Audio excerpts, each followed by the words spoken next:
기다림 이런 제목으로 우리 대림절 첫 번째 말씀을 함께 나누기를 원합니다. 대림절이라고 하는 것은요, 사실 이 기독교 교회력에 있어서는 매우 귀한 의미가 있습니다. 우리가 태양력, 우리가 지금 가지고 있는 달력을 태양력이라고 합니다. 그런데 이 기독교 역사 속에는 다른 이제 그 달력이 있어요. 그걸 교회력이라고 해요. 그런데 이 교회력 안에 이 대림절은 시작하는 달입니다. 시작하는 달. 아시겠어요? 시작하는 달. 그래서 대림절의 출발로 시작을 해서요, 그 다음이 성탄절, 그리고 사순절, 그리고 부활절, 그리고 성령 강림절, 이렇게 진행이 되는 겁니다. 이게 중요한 기독교의 이제 절기예요. 대림절은 어떤 뜻이냐면 기다릴 때, 임하는 임, 그런 뜻이에요. 그러니까 하나님의 임재를 기다린다. 이것이 바로 대림절입니다. 이 대림절은요, 올해는 12월 3일부터 12월 24일까지가 대림절 기간입니다. 그래서 4주에 걸쳐서 주일날 4번을 대림절 기간이다, 이렇게 이야기를 합니다. 자, 오늘은 그 첫 주로 대림절에 넉 주가 있는데 그 중에 첫 주에 어떤 의미가 있는지 한번 살펴보려고 해요. 그 주제가 바로 기다림입니다. 기다림. 한번 따라해서 기다림. 네, 기다림이에요. 기다림. 자, 그래서 이 대림절 기간에는 초를 키는데요, 이 초를 여기 앞에 보시면 몇 종류의 초가 있습니까?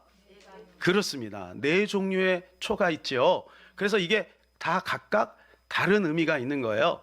첫 주는 보라색, 둘째 주는 연보라색, 셋째 주는 분홍색, 그리고 넷째 주는 흰색, 이렇게 초를 키는 거예요.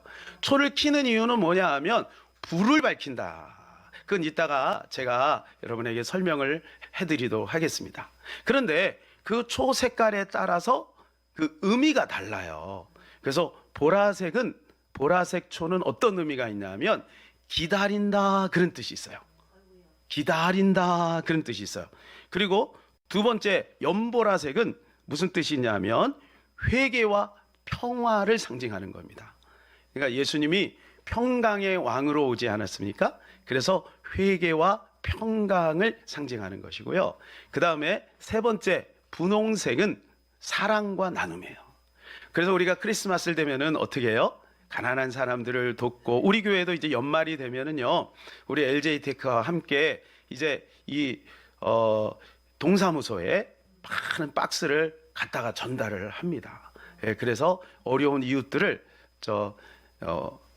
오른손이 하는 일을 왼손이 모르게, 아무도 몰라요. 예, 그냥 이름만 전달하는 거예요. 그래서 예수님 카드도 이렇게 해가지고 전달을 합니다. 그러니까 우리가 그렇게 하잖아요. 여러분 크리스마스 때 다 그렇게 하시죠, 그죠?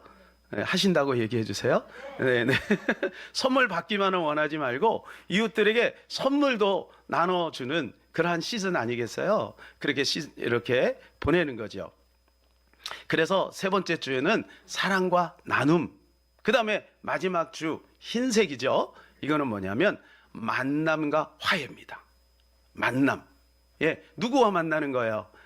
우리가 기다렸잖아요. 이제는 그 예수님을 만나게 되는 것이죠.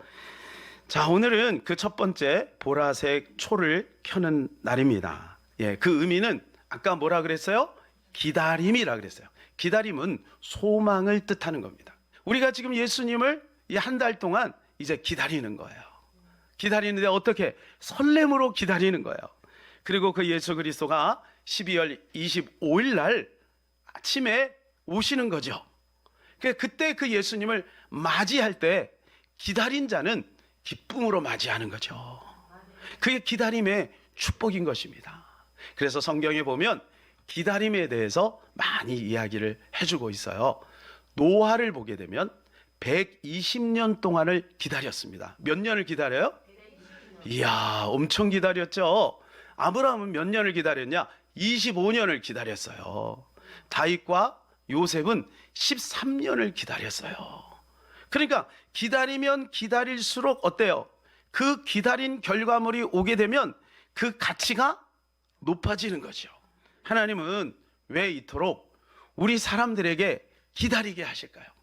왜 이렇게 기다리게 하실까요? 예, 그것은 바로 뭐냐면 그 기다림의 그 시간을 통해서 그 소중한 가치의 의미를 알아가도록 하는 거죠. 그래서 오늘 본문에 보게 되면 이런 말씀이 있죠. 내가 여호와를 기다리고 기다렸더니 귀를 기울이사 나의 부르짖음을 들으셨도다. 어떻게 했다고요? 기다리고 기다렸다는 거예요. 이제 한 번만 하는 게 아니라 연속적으로 기다린. 이건 뭐냐면 계속해서 기다렸다는 거예요. 올 때까지 기다렸다는 거예요. 하나님의 응답을 그렇게 학수고대하면서 기다렸다는 거예요. 그래서 이 시편 기자가 그렇게 기다렸는데 드디어 하나님의 응답이 왔다는 겁니다. 얼마나 기쁘겠습니까? 우리도 예수님을 이렇게 기다렸으면 좋겠어요. 12월 25일은 초림 예수가 오신 날입니다. 그런데 그 초림 예수는 재림 예수를 잉태하고 있는 겁니다. 사실은 역사 속에서 이미 초림 예수는 오셨어요. 이루어진 사건이에요. 그런데 해마다 12월 25일이 오니까 그때 우리가 그 의미를 다시 한번 되새기는 거예요. 그런데 재림 예수는 아직 오지 않았습니다. 그러므로 초림 예수를 기다리는 성탄을 준비하면서 재림 예수를 기다리는 마음을 새롭게 하자. 그래서 이 대림절 기간이 있는 겁니다. 성탄을 기다렸던 많은 사람이 있습니다. 그 중에 두 사람을 소개하려고 합니다. 첫 번째는 시므온이라고 하는 사람입니다. 이 시므온은 누가복음 2장 25절에 보면 이렇게 소개되고 있어요. 우리 다 같이 한번 읽어볼까요? 예루살렘에 시므온이라는 사람이 있으니 이 사람은 의롭고 경건하여 이스라엘의 위로를 기다리는 자라 성령이 그 위에 계시더라. 시므온은 어떤 대명사가 있냐면 이스라엘의 위로를 기다리는 자라. 그러니까 무슨 말이냐면 저 사람은 이스라엘의 위로를 기다리는 사람이야. 우리가 어떤 사람이 이렇게 대명사로 저 사람은 예뻐. 저 사람은 예쁜 누구누구야. 저 사람이 키 큰 누구누구야. 저 사람은 밥을 많이 먹는 누구누구야. 이렇게 대명사가 있잖아요. 그죠? 그 사람에 대한 대명사. 예? 예. 그런데 이 시므온은 어떤 대명사가 있습니까? 이스라엘의 위로를 기다리는 자라. 이런 대명사가 있는 거예요. 이가 왜 이스라엘의 위로를 기다릴까요? 지금 말라기에서 이 마가복음 신약, 구약과 신약 사이에는 400년이라고 하는 침묵기가 있었습니다. 이때는 계시가 없어요. 그러니까 이스라엘 백성들이 얼마나 답답했겠어요. 하루 이틀도 아니고 400년 동안 선지자도 없어요. 말씀이 없어요. 그러니까 그 암울한 시대 속에서 그들은 답답하고 억압되고 지금 그들은 또 로마의 압제 아래 있잖아요. 정치적으로, 군사적으로, 사회적으로 매우 혼란한 가운데 지금 지내고 있는 겁니다. 그러는 가운데 지금 하나님의 위로를 기다리는 사람이 있었던 거예요. 그 사람이 바로 누구냐? 시므온이라는 거예요. 이 시므온은 포기하지 않고 하나님의 계시, 하나님의 위로, 하나님의 평강을 기다리고 있었다는 거예요. 학수고대하면서 또 한 사람이 있어요. 또 한 사람. 이 사람은 안나예요. 안나.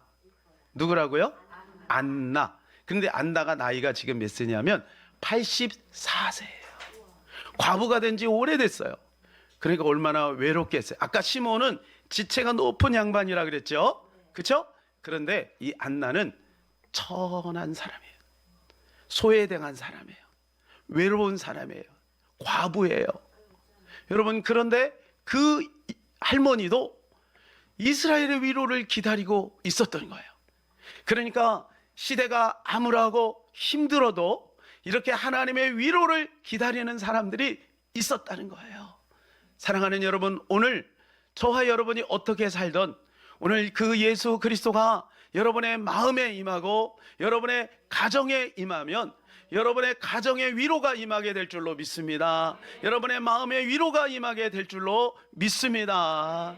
여러분, 그것을 알기에 시므온과 안나는 그토록 위로를, 하나님의 위로를 기다리고 있는 겁니다. 근데 시몬이 이렇게 고백을 하고 있어요. 이제 그 예수님을 성전에서 만났거든요. 예수님이 이제 25일 날 딱 태어나셨잖아요. 그래서 예수님을 성전에서 만나고 그가 노래를 하는 거예요. 그때 노래의 한 토막이 이런 내용이에요. 누가복음 2장 32절에 보면 이방을 비추는 빛이라. 누가? 예수님이. 예수님은 진짜로 이방을 비추는 빛이 되셨어요. 소망이 없는 땅에 예수님의 오심으로 소망이 생겼어요. 질병과 어두움 속에 있었고, 그리고 가난하고, 그리고 억압 속에 있었던 그 수많은 유대 사람들에게 예수님이 오셔서 위로가 되고, 그리고 빛이 되신 거예요. 그래서 우리가 이 촛불을 밝히는 겁니다. 어둠 속에 촛불을 탁 밝히면 그 빛이 그 어둠을 몰아내지 않습니까? 바로 예수 그리스도가 오시면 우리 마음에, 우리 가정에, 이 민족의 어둠이 다 물러나게 될 줄로 믿습니다. 그래서 우리 교회가 이제 다른 어느 때보다 조금 일찍 서둘러서 이 추리도 하고요. 올라오시면 캐롤 여러분 들으셨습니까? 예, 들으셨다고 해주세요. 예, 그 계단에 캐롤이 계속 울려 퍼졌어요. 예, 그리고 이렇게 이쁜 추리도 밤에 한번 지나가 보세요. 얼마나 이쁜지 몰라요. 저렇게 이쁜 추리도 미리 했어요. 다른 교회보다 조금 서둘러서 했어요. 오늘 본문에 보게 되면 이 시편 기자가 기다리고 기다렸대. 왜 기다리고 기다렸을까요? 왜 하나님을 기다리고 기다렸을까요? 그것은 2절에 제가 읽어드릴게요. 2절에 이렇게 자기의 심정, 자기의 환경을 이렇게 이야기하고 있어요. 나를 기가 막힐 웅덩이와 수렁에서 끌어올리시고. 지금 이 시편 기자는 기가 막힐 웅덩이 속에 있는 겁니다. 깊은 수렁 속에 빠져 있는 겁니다. 아니, 왜 이렇게 시편 기자가 이렇게 어려움 속에 있을까요? 학자들은 압살롬의 사건을 배경으로 얘기합니다. 압살롬의 사건 여러분 아시죠? 예, 다윗의 아들이에요. 아들이 구테타를 일으킨 거예요. 여러분, 구테타가 얼마나 지금 현재 대통령에게는 아픔이겠어요. 그런데 다른 사람도 아니고 아들이 구테타를 일으킨 거예요. 그러니까 아버지 입장에서 이놈을 죽일 수도 없고 기가 막힌 거죠. 그러니까 깊은 수렁죄에 빠져 있는 거예요. 그런데 이 다윗은요, 그 근본적인 원인이 누군지를 알아요. 그 원인이 다른 사람이 아니라 본인이라는 것을 알아요. 밧세바 사건 여러분 아세요? 이웃 여인을 강간했어요.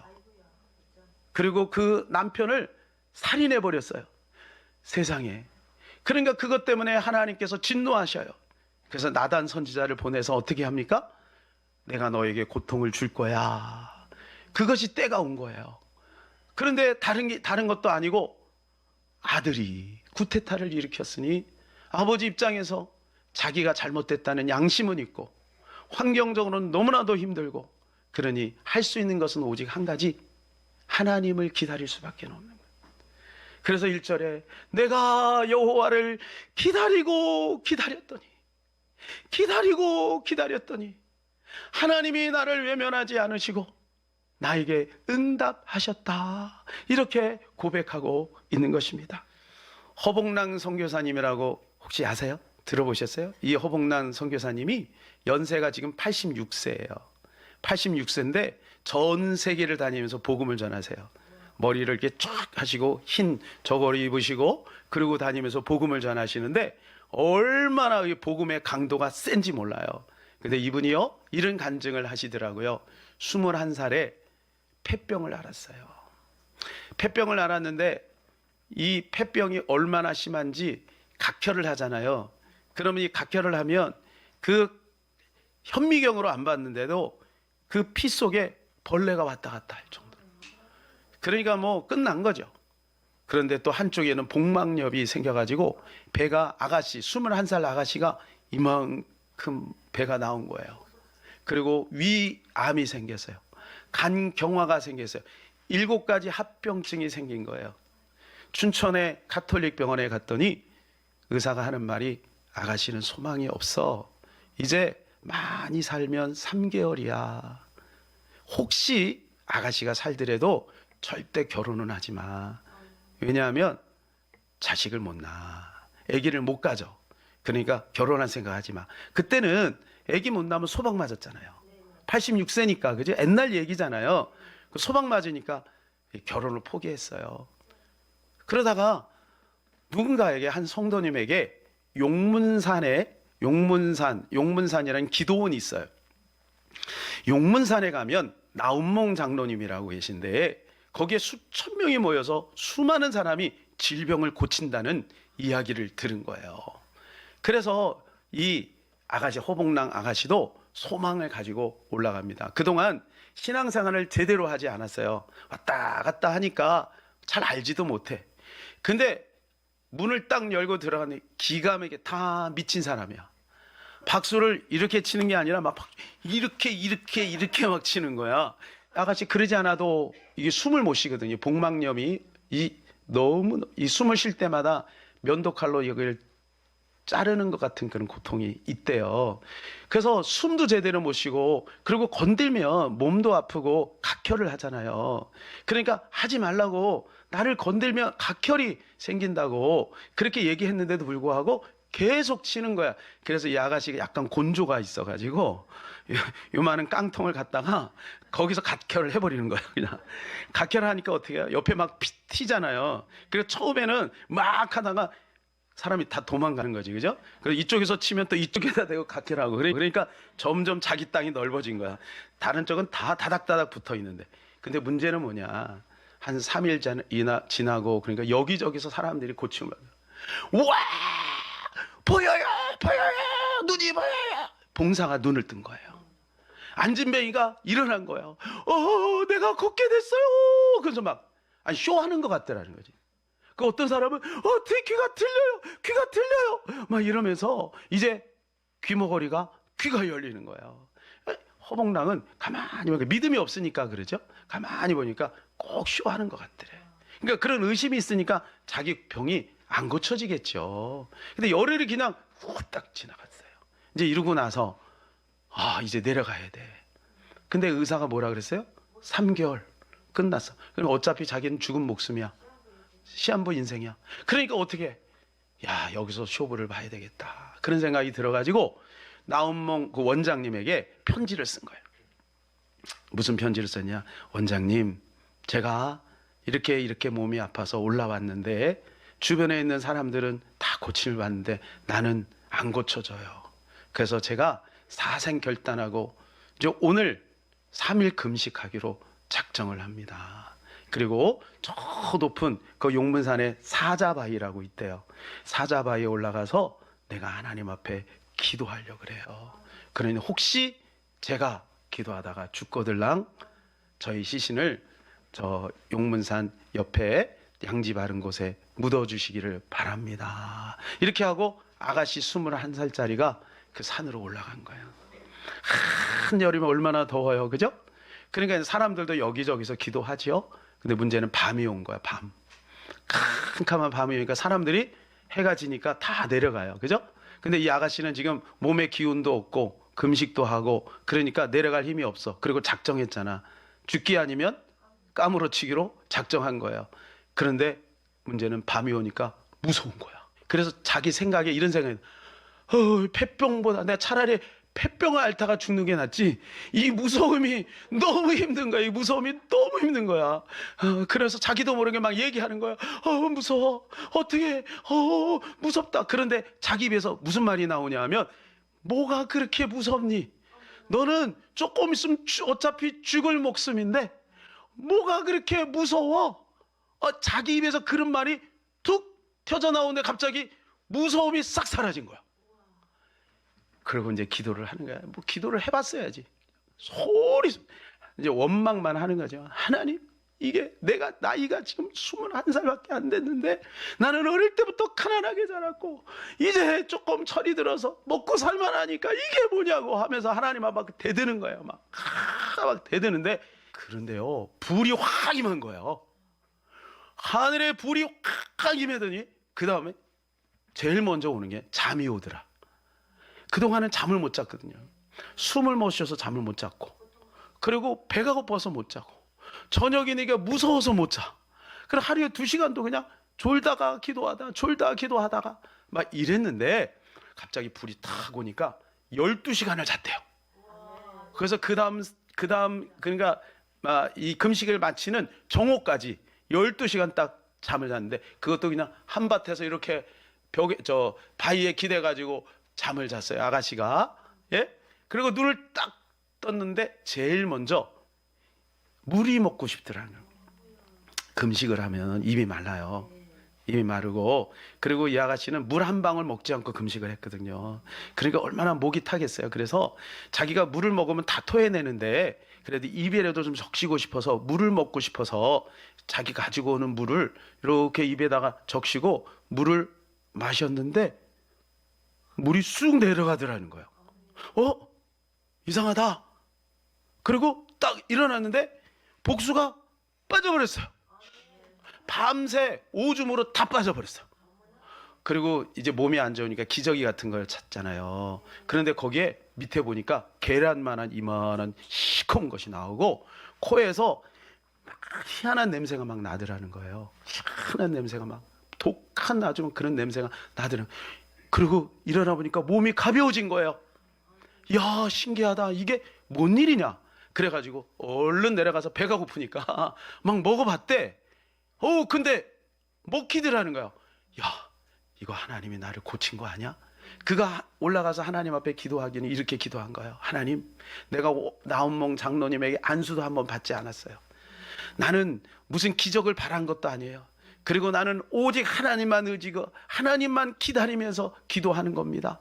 그러니까 나를 고쳐주시면 이건 분명히 하나님이 하신 거라고 믿고 내가 이 복음을 증거하는 사람이 될게요. 이렇게 하나님 앞에 서원을 했거든요. 그러니까 자기 몸이 좋아진 걸 알고 가톨릭 병원에 간 거예요. 춘천의 가톨릭 병원에 딱 갔는데 그 의사 수녀가 안 된다. CT 촬영 찍을 필요 없어. 내가 알잖아. 너는 불가능해. 그랬더니 이 아가씨가 나 찍어줘야 갑니다. 아주 곤조가 있어요. 보면 할머니가 86세인데도 곤조가 있더라고. 막 그러니까 그래? 알았어. 할 수 없이 찍었대요. 그런데 어떻게 됐을까요, 여러분? 이게요, 어린아이처럼 완전히 깨끗해진 거예요. 네, 완전히 깨끗해진 거예요. 할렐루야. 하나님만을 기다렸더니 하나님께 영광의 박수. 하나님만을 기다렸더니 하나님이 역사하신 줄로 믿습니다. 사랑하는 여러분, 하나님은 지금도 살아계신 하나님인 줄로 믿습니다. 그러니 우리가 이 성탄절을 맞이할 때 어떤 마음으로 맞이해야 되겠습니까? 기뻐요. 너무 기뻐요. 기쁘다 구주 오셨네. 기뻐요. 그러나 그 뒤에는 아버지의 마음이 있는 거예요. 우리를 향한 아버지의 마음, 우리를 사랑하시는 아버지의 마음, 그 아버지의 마음이 있는 거예요. 그래서 우리가 이번 이 대림절 기간에 올해만이라도 우리가 좀 더 철든 모습으로, 준비하는 모습으로 주님을 맞이할 수 있는 우리 마음이 있기를 소망해 봅니다. 사랑하는 여러분, 이 대림절 기간은 너무나도 의미 있는 시간입니다. 그리고 십자가의 그 은혜를 전달하는 저와 여러분 되기를 축복합니다.